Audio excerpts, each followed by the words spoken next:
Ոսկե հետագից կերտված կյանքի 92 տարիների ընթացքում, ամբարված փորձ, իմաստություն, պատվելի ուղի, որի շնորհիվ նրա անունը հայ գործարար կանանց շարքում գրված է թավ տառերով։ Ռոզա Ծառուկյան, կին, ով իր կերպարով բարության ու իմաստության, կարեկցանքի և ապրոմակցման խորհրդանիշ է դարձել։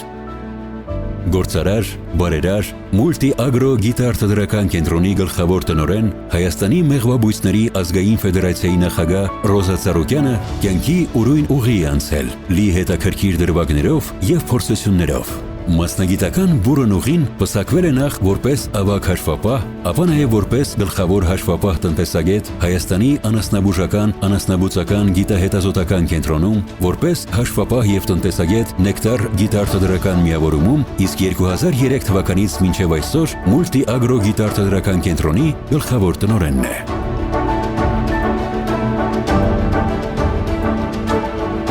Ռոզա Ծառուկյանի անունը մեղվաբուծության ոլորտում ևս կարևոր տեղ ունի։ Սեր, նվիրում, գիտական մոտեցում և աշխատասիրություն առ մեղվաբուծությունը, բանաձև, որ Ռոզա Ծառուկյանին դարձրեց ոլորտի գիտակներից մեկը։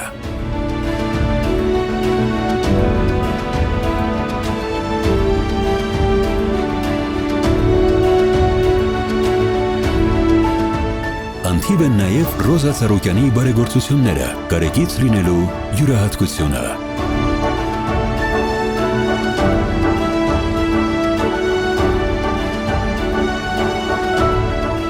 Ռոզա Ծառուկյան, պատվելի ուղով կին գործարար։